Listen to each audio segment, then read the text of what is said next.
여러분이 많이 아마 읽으셨던 이 미켈 데 세르반테스의 이 돈키호테 잘 아시죠? 그게 이제 여러분 유명한 말이 나오지 않습니까? 이룰 수 없는 꿈을 꾸고 이루어질 수 없는 사랑을 하고 이길 수 없는 적과 싸우고 견딜 수 없는 고통을 견디며 잡을 수 없는 저 하늘의 별을 잡자.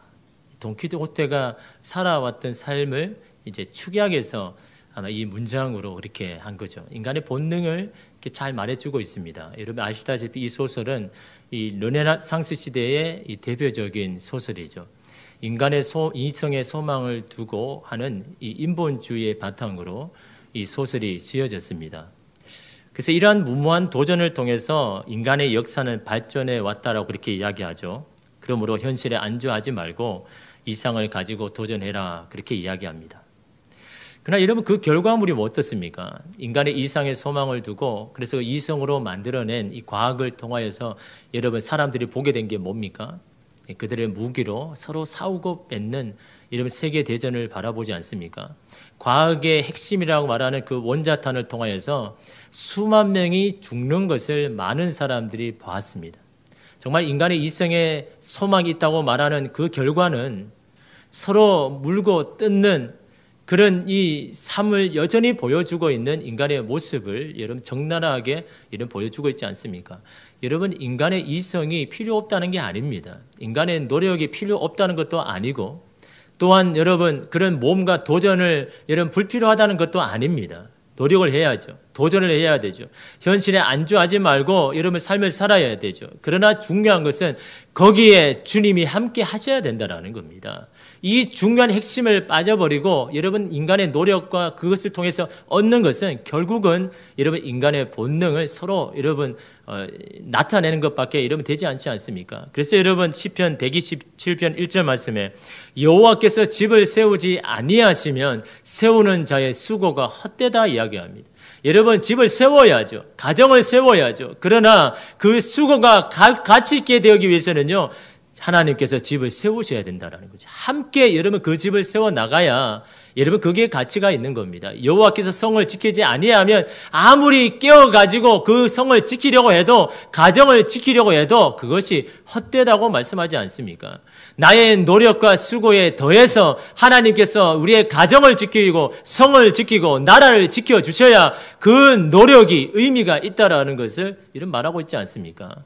그럼에도 불구하고 여러분 인간은 어떻겠습니까? 항상 여러분 우리의 이성이 앞서고 내 생각이 앞서고 우리의 노력으로 이렇게 살아가지 않습니까? 그러면 잘 안 되면 한 번씩 찾아와서 하나님 앞에 여러분 도움을 구하지 않습니까? 이름 한 선교사님이요. 이 정글을 아마존 정글을 이렇게 선교하면서 이렇게 깨닫게 되었던 한 이야기가 있습니다. 보통은 여러분 선교사가 오지에 들어가면 뭘 가지고 갑니까? 지도를 가지고 나침반을 가지고 또 자기를 도와줄 몇 사람을 데리고 함께 가죠.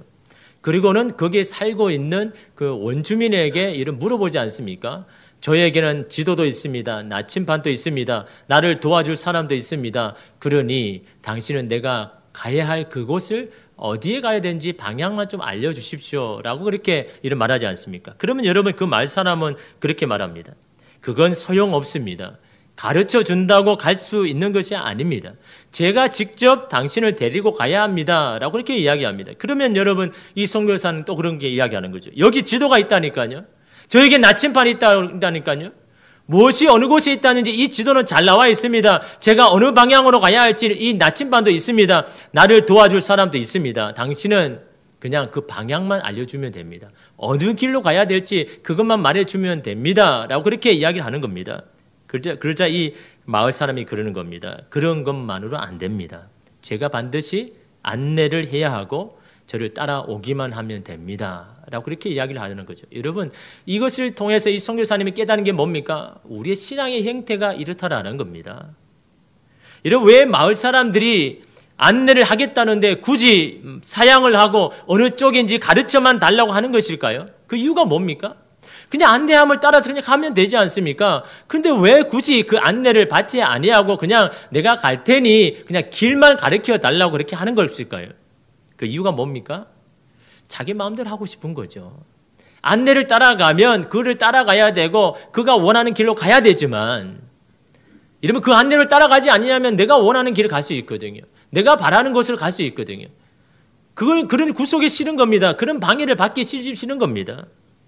여러분 우리도 마찬가지잖아요. 하나님이 우리의 길을 인도할 안내자가 되기를 원하시는데 우리는 한사코 거절하지 않습니까? 저에게는 아직 나를 도울 기도가 있습니다. 나침반도 있고요. 사람도 있습니다. 말씀은 감사하지만 저 혼자 해보겠습니다. 라고 이런 말할 때가 얼마나 많습니까? 왜 그렇게 합니까? 내가 원하는 목적지, 내가 원하는 길을 가기 원하니까요. 내가 바라는 인생을 살아가고 싶은 겁니다. 방해를 받고 싶지 않은 겁니다. 그러다가 길을 잃으면 지도를 펼쳐놓고 하나님 앞에 도움을 요청하죠. 하나님 어느 방향이 맞는 겁니까? 알려주십시오. 이쪽입니까? 저쪽입니까? 그때만 하나님 뭐라고 하십니까? 나와 함께 가자. 내가 너의 인생의 길을 안내해 줄게. 그때마다 우리는 뭐라고 이야기합니까? 아닙니다, 하나님. 하나님은 거기까지만 해주시면 됩니다. 하나님은 지도나 나침판을 의지하라고 말씀하지 않으셨습니다. 나와 함께 가자. 내가 너의 안내자가 되어줄 것이다. 그럼에도 우리는요, 날마다 그 안내자를 외면하고 그냥 길만 가르쳐 달라고 이름 하고 있지 않습니까? 지도를 더 원하고 나침판을 더 원합니다. 그러나 여러분 인생은 그런 식으로 살 수가 없는 겁니다. 우리는 지도가 필요한 게 아니라 안내자가 이런 필요한 거 아닙니까? 우리에 앞서서 우리를 인도해 줄 여러분 사람이 필요하다라는 겁니다. 여러분 하나님께서 아브라함을 부르셔서 살고 있는 땅을 떠나게 하시면 무슨 이유 때문에 떠나게 하셨습니까? 복을 주시기 위해서요? 그냥 한 유명한 민족을 세우기 위해서 아브라함을 거기서 여러분 나오게 하시는 겁니까? 아닙니다.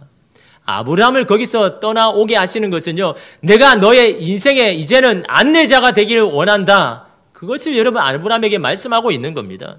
왜냐하면 여러분 그 당시에 여러분 종교의 모습은 뭡니까? 그냥 내가 필요할 때마다 신을 찾거든요. 그냥 절기 때마다 그냥 나와가지고 그 신에게 예배를 드립니다. 하나님 그걸 원하지 않는다라는 겁니다. 나는 너에게 그런 자가 되기를 원하지 않고 항상 함께 걸어가고 함께 동행하는 그런 너의 하나님이 되기를 원한다.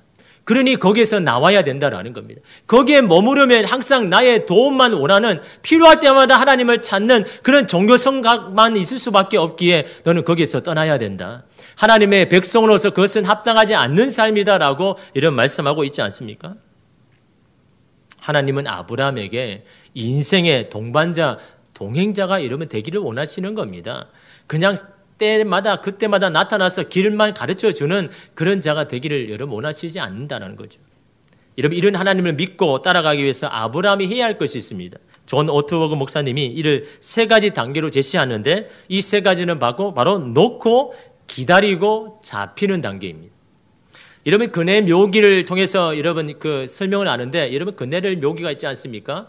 그네를 가지고 여러분 건너편으로 여러분 건너가야 되는데 여러분 그 길이가 너무 멀지 않습니까? 그네가 닿지를 않습니다. 그래서 중간에 그네를 타는 사람이 있지 않습니까? 그 그네를 탄 사람에게 손을 잡히고 그 사람이 건너편으로 넘겨줘야 여러분 건너편으로 가지 않습니까? 그러기 위해서는 가장 먼저 해야 되는 것이 자신의 그네를 놓아야 되는 거죠. 그것이 놓아야 여러분 첫 시작이 되는데 그것을 놓는 거에 가장 장애물이 두려움이잖아요. 여러분 이 두려움 때문에 여러 차례 주저하지 않습니까? 갈까 말까 놓을까 말까 여러분 이 두려움이요. 그 그네를 놓지 못하게 합니다. 근데 여러분 그 그네를 이제는 놓았다면요. 어떻게 해야 됩니까? 기다려야 되는 겁니다. 여러분 그 기다림 가운데 내가 용솟음 치고 막 그렇게 몸을 흔들면요. 여러분 잡는 사람이 다치고 자기도 다치게 되는 겁니다. 여러분 놓았다면요. 이제는 기다려야 되는 겁니다. 내 손을 잡아줄 여러분 손을 여러분 기다려야 된다라는 거죠. 여러분 오늘 이 시간에 오신 여러분은 바로 이미 놓는 단계를 지났습니다. 이제는 기다려야 된다라는 거죠. 물론 여러분 여기 있는 사람들 중에 아직까지 하나님을 신뢰하지 못하고 여러분의 인생과 미래를 하나님 앞에 맡기지 못하는 사람도 있을 겁니다. 그러나 여러분 이곳에 이 자리에 왔다는 것은 이미 여러분의 인생의 그네를 하나님 앞에 여러분 내려놓았다라는 겁니다. 그러면 여러분 이제는요 우리가 그 하나님을 기다려야 된다라는 거죠. 그런데 여러분 이 기다림의 가장 큰 장애물이 뭡니까? 의심이더라라는 거죠. 이 의심이 우리로 하여금 기다리지 못하게 합니다. 아브라함도 여러분 하나님이 부르실 때 고향 친척 아비집을 떠났습니다. 놓는 단계가 이제는 지났습니다. 이제는 기다리는 단계에 있는데 그 하나님이 말씀하심에도 불구하고 여러분 아브라함은요 날마다 의심합니다. 계속해서 끊임없이 의심합니다. 여러분 죄송합니다. 믿음의 조상인 아브라함이 계속해서 의심했다라고 말씀드렸어요. 그러나 여러분 그게 실제입니다. 실제로 아브라함은요 계속해서 하나님의 말씀 가운데 의심합니다. 여러분 창세기 15장 말씀에 하나님이 환상 중에 아브라함에게 나타나실 때 그가 가장 먼저 한 말이 뭡니까? 창세기 15장 2절에 보면 아브라함이 이르되 주 여호와여 무엇을 내게 주시려 하나이까? 나는 자식이 없사오니 나의 상속자는 이 다메섹 사람 엘리에셀이니라. 얼마나 궁금하고 의심이 했으면요 하나님 보자마자 이런 말을 할 겁니다. 하나님 큰 민족을 이루게 하신다면서요 그러면 자식을 주셔야 집안을 이루든 민족을 이루든 할 건 아닙니까? 아니면 제 하인 믿음직한 이 엘리에셀을 통하여 상속자로 삼을까요? 더는 못 기다리겠습니다. 이것이 여러분 하나님 앞에 고백한 아브라함의 말 아닙니까? 이 하나님 뭐라고 이야기합니까? 야, 그 사람이 아니야. 너의 몸에서 난 아들이 너의 상속자가 될 거야. 그러니 너는 기다려라고 말하죠. 그래서 이러면 아브라함은 이 말씀 앞에 기다리는데 그 기다림 가운데도 의심이 계속해서 일어나는 겁니다. 왜냐하면 자식을 안 주니까요. 자식을 안 주는데 큰 민족을 이루겠다라고 하니까요. 이러면 기다리면서도 의심합니다. 그런데 의심하면서 어떻게 합니까? 인간적인 방법을 모색하죠. 하나님께 묻지도 않고요. 창세기 16장 2절에 보면 사레가 아브라함에게 이르되 여호와께서 내 출산을 허락하지 아니하셨으니 원하건대 내 여종에게 들어가라. 내가 혹 그로 말미암아 자녀를 얻을까 하노라 하며 아브라함이 사레의 말을 들으니라. 참 이 아브라함 보십시오. 꼭 이럴 때만 불리할 때만 이 사레의 말을 여러분 듣지 않습니까? 여러분 왜 그렇습니까? 확신이 없고 마음에 의심이 없고 불안하니까 여러분 누군가의 강한 말에 여러분 휩쓸리는 게 되는 거죠. 아브라함이 의심을 하니까 사레의 말이 일리가 있는 겁니다. 왜냐하면 여러분 창세기 15장에 나타나서 뭐라고 합니까? 네 몸에서 날 자가 상속자가 됐다고 이야기하지 않습니까? 여기서 여러분 내 몸에서 태어난다는 것은 내 씨를 통해서 너의 상속자가 태어날 것이다 말하는 겁니다. 여러분 이 말을 여러분 의심이 들어가니까 어떻게 해석합니까? 그래 맞아. 사레의 몸에서 꼭 태어난다고 말씀하지 않으셨잖아. 내 씨에서 상속자가 나온다 그러니까 밭이 다르면 어때? 내 씨만 하면 되지. 그런 생각을 해석을 하니까 사레가 제안을 하니까요. 그게 맞는 것처럼 들리는 겁니다. 그래 여종이라도 내 씨 아니냐. 그렇게 여러분 해석을 여러분 해버리는 거죠. 여러분 사람이 그런 겁니다. 초조하고 불안하고 의심이 오면요. 자신의 생각으로 해석해버리고 결정해버립니다. 그래서 후회를 하고 낭패를 하는 거 아닙니까? 여러분 아브라함의 가정도 마찬가지입니다. 기다릴 때 의심할 수도 있습니다. 그러나 그 의심이요. 불신앙의 방법으로 나아가면 낭패를 여러분 겪더라라는 거죠. 어려움을 겪을 수밖에 없다라는 겁니다. 사라는 자신의 생각으로 판단하고 결정한 것 때문에 13년이나 여종 하갈에게 괴롭힘을 당합니다. 이럴 줄은 생각도 못했죠. 그냥 자식만 얻으면 그게 내 아들이 되는 줄 알았지만요. 자신의 인간적인 방법으로 선택한 그 결과가 13년 동안 여러분 여종에게 여러분 괴롭힘을 당하는 13년 동안 여러분 고통을 당합니다. 또한 13년을 여러분 하나님의 역사가 딜레이 되지 않습니까? 여러분 내 생각에 맞다고 생각해도 하나님의 방법대로 하지 않고 그래서 기다리지 못하고 다른 길로 가면요. 결국 먼 길을 돌아가야 된다라는 겁니다. 하나님의 역사를 또 기다려야 된다라는 겁니다. 여러분 실존주의 철학자인 사르트르가 이런 비유의 이야기를 했습니다. 여러분 한 남자가 적군의 포로가 되어서 신문을 당합니다. 친구의 소재를 빨리 밝혀줘라 아니면 너 죽을 것이다 라고 협박을 하는 겁니다. 그래서 끝까지 이 친구의 소재를 말해주지 않는 겁니다. 그러니까 더 극심한 신문을 합니다. 고문을 합니다. 그래서 여러분 이 친구가 마음에 결정한 게 뭐냐 하니까 내 친구를 살리기 위해서 거짓 허위 자백을 하는 겁니다. 내 친구가 있을 수 없는 곳, 전혀 있지 않을 곳, 그곳에 친구가 있다라고 그렇게 허위 자백을 하는 겁니다. 왜요? 친구를 살리기 위해서. 나는 죽더라도 친구를 살리기 위해서 정말 이 친구가 가지 않을 곳을 이야기하는 겁니다. 근데 여러분 정말 우연히 정말 여러분 순전히 그곳에 이 친구가 들렸는데 그때 이 적군에게 붙잡혀서 살해를 당했다라는 겁니다. 고문을 당했던 남자는요 풀려났습니다. 그때 이 사르트르가 그 남자가 눈물이 나오도록 웃었다라고 묘사하며 이야기를 여러분 끝냅니다. 여러분 눈물을 흘리면서 울었다라는 게 이런 무슨 표현입니까? 허탈하다는 거죠. 나는 내 생각을 내어가지고 내 친구를 살리려고 했는 그 결정이 결국은 이 친구를 죽이게 한 이 현실 앞에 너무나 허탈해가지고 웃으면서 눈물을 흘렸다라고 그렇게 이야기합니다. 인생이 그렇다라는 겁니다. 내가 좋은 의도로 했지만 그러나 내 마음대로 되지 않는 것이 인생이다라는 것을 이 사르트르가 여러분 오늘 우리에게 말하고 있는 겁니다. 내 인생의 방향과 결정과 모든 것이 내가 하는 것이 아니라 누군가의 인도하심과 계획하심에 있다라는 것을 이 무신론자인 사르트르가 죽음의 앞에서 그때 깨달은 겁니다. 그때 이 사르트르가 이렇게 이야기했습니다. 무신론은 잔인하고 힘든 짐이다. 나는 그것을 여태까지 지고 왔던 것 같다라고 그렇게 이야기합니다. 하나님 없이 살아도 잘 살 수 있는 것 같고 그래도 내가 잘 살 수 있다라고 했지만 그것은 나에게는 잔인한 짐과 같이 내 인생을 누르는 짐과 같이 내가 그토록 그 짐을 지고 살아왔다라고 그렇게 이런 고백합니다. 여러분 짐을 지고 있지 않습니까? 주님을 온전히 신뢰하지 못하고 그냥 내 힘으로 내 노력으로 살아왔는데 그것이 여전히 내 인생의 짐이 돼서 나를 힘들게 하고 있지 않습니까? 우리가 길을 가고 걸어가지만 그 걸음을 인도하시는 분은 하나님이 아닙니까? 여러분이 계획하고 준비해도 그 걸음을 가게 하시는 분은 여러분 하나님인 거 아닙니까? 13년이라는 고난 시간을 보낸 이 가정에 하나님이 다시 나타나셨습니다. 17장 1절에 보면 아브라함이 99세 때에 하나님이 나타나셨다고 합니다. 75세에 떠난 아브라함이요 24년이 지나서 이제 하나님이 붙드시는 손길을 여러분 경험하였다라는 겁니다. 24년간의 기다림입니다. 의심에도 여러분 기다렸기에 붙잡아 주신 것을 경험하고 있는 겁니다. 그러분 여러분 내가 너무 자주 의심한다고 자책하지 마십시오. 그럴지라도 여러분 기다려야 된다는 거죠. 의심에도 여러분 기다려야 된다는 겁니다. 이번에 나타나신 하나님이 이제는 분명하게 아브라함의 자식이 누구를 통해서 태어날 것을 말씀합니다. 16절 말씀 우리 함께 읽겠습니다.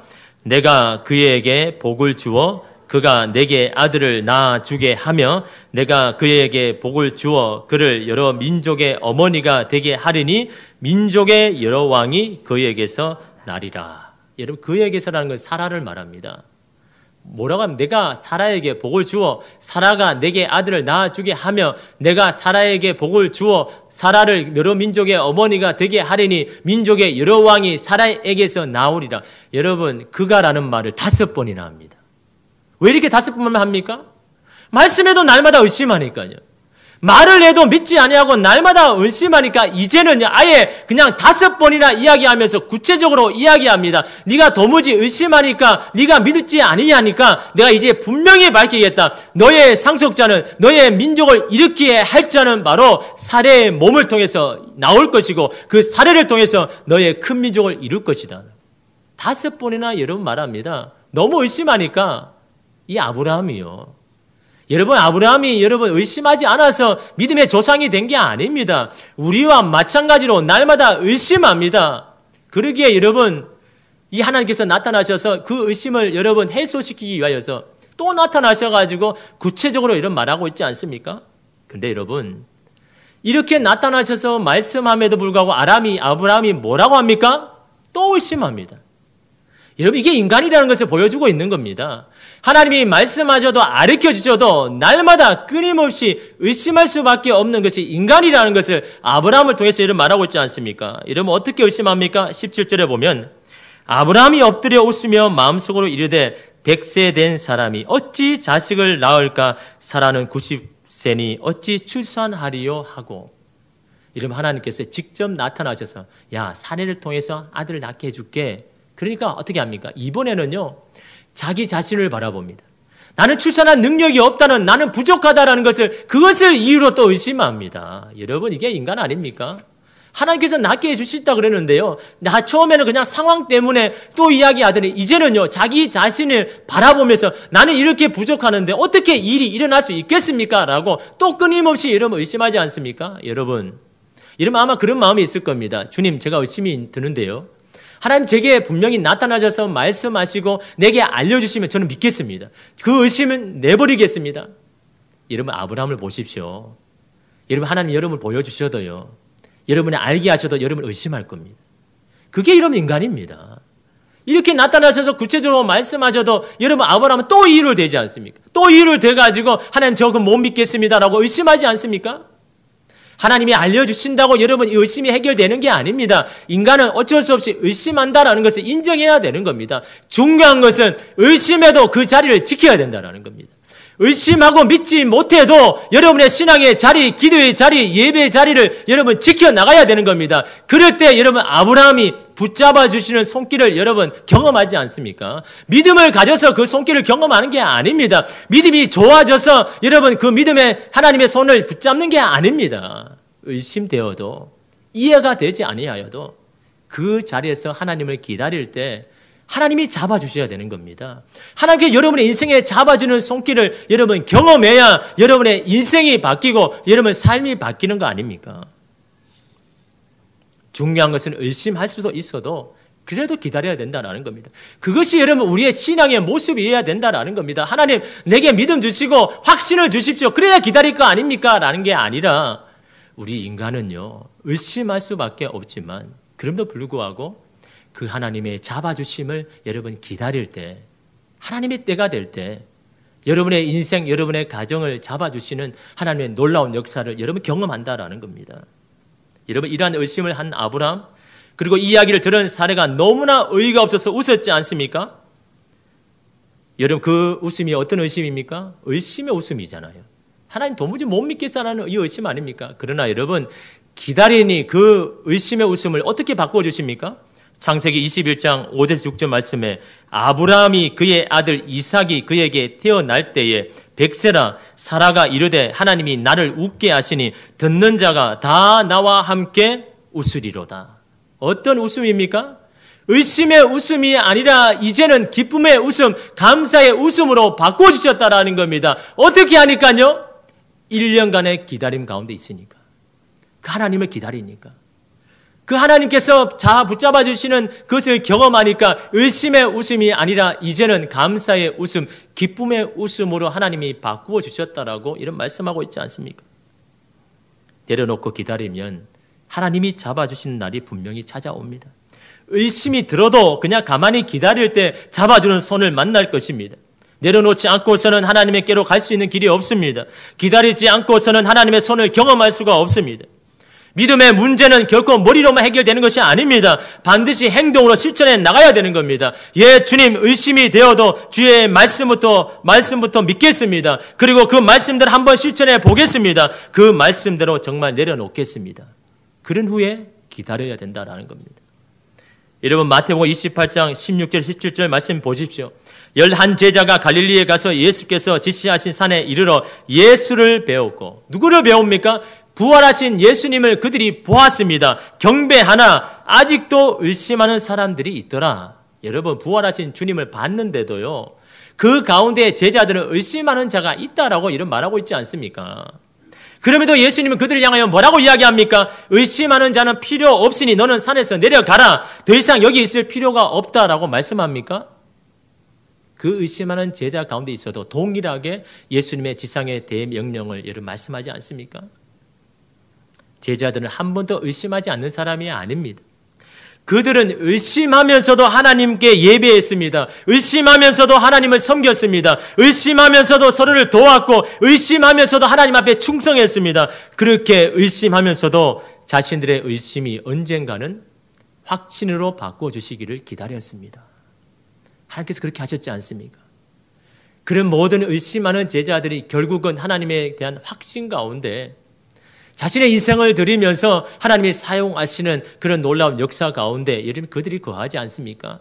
의심하지 않아서 그런 게 아니라 의심해도 그 자리를 지킬 때 기다릴 때 하나님이 사용하시는 놀라운 역사를 여러분 경험하지 않습니까? 기다리는 것은 정말 힘들죠.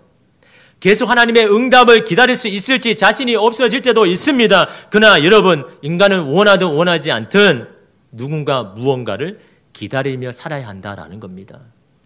누군가 그 무엇이 하나님이 되어야죠. 내가 무언가를 기다려야 되고 내가 어떤 사람을 기다려야 된다면 그것이 여러분 하나님이 되어야 된다라는 겁니다. 그 하나님을 기다릴 때 오늘 우리의 인생의 역전의 드라마가 여러분 펼쳐지는 것 아닙니까? 여러분 의심이 듭니까? 여러분 인간적인 방법으로 여러분이 결정하면요. 또 돌아서 갑니다. 또 힘든 인생의 길을 걸어갑니다. 의심이 되어도 여러분 여러분의 자리를 지키십시오. 여러분의 신앙 자리를 여러분 지키면서 여러분 기다리십시오. 나를 잡아주시는 그 손을 여러분 기다리실 때 하나님의 때에 여러분의 손을 잡으실 겁니다.